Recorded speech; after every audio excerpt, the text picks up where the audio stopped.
நீங்க பார்க்கலாம் எல்லாரும் சொல்லுவாங்க ஒரு சிஎஸ்சி திறக்கிறது அது வேணும் இது வேணும். கீழ்க்கண்ட விஷயங்கள் உங்களுக்கு தேவையில்லை. உயர்ந்த கல்வி தேவை. நீங்க பெரிய எம்பிஏ முடிச்சுக்கணும், பிபிஏ முடிச்சுக்கணும் இல்ல. மேம்பட்ட மன்னிக்கணும். சாரி. மேம்பட்ட ஆங்கில அறிவு, அட்வான்ஸ் இங்கிலீஷ் நாலேஜ் உண்மையா தேவையில்லை.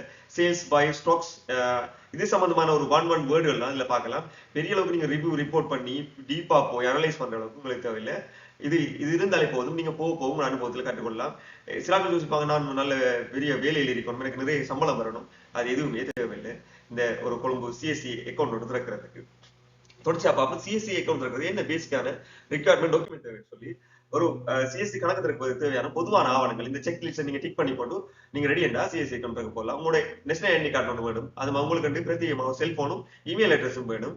அதோட சேர்த்து உங்களோட பாஸ்போர்ட் உங்களுடைய என்எஸ்சியில் இருக்கு நேஷனல் ஐடி கார்டில் இருக்கிற அட்ரஸ் ப்ரூஃபை நீங்க வேலிடேட் பண்றதுக்கு இன்னொரு டாக்குமெண்ட் கொடுக்கணும். அது உங்களோட பேங்க் புக்கா இருந்தாலும் 2 முறை அட்ரஸ்ல இருந்தா உங்களுக்கு எந்த பிரச்சனையும் இல்லை. அல்லது நீங்க தேவைப்பட செய்யலாம். உங்களோட வாட்டர் பில், எலக்ட்ரிசிட்டி பில் அல்லது உங்களோட டெலிபோன் பில் கூட நீங்க கொடுக்கலாம். இது இவ்வளவு தான். அதோட சேர்த்து வேலை செய்யறாங்களா இருந்தா உங்களோட எம்ப்ளாய்மெண்ட் லெட்டர் நீங்க கொடுக்கணும். இவ்வளவு தான் மிக மிக சிம்பிள். அதோட சேர்த்து ஒரு நீங்க தான் அந்த ஆளுன்னு சொல்றதுக்கு ஒரு ஐடென்டிபிகேஷன் வெரிஃபிகேஷன் ஐடென்டிபிகேஷனுக்காக இன் பர்சன் வெரிஃபிகேஷன் ஐடென்டிபிகேஷனுக்காக நீங்க ஒரு செல்ஃபி ஒன்று எடுத்து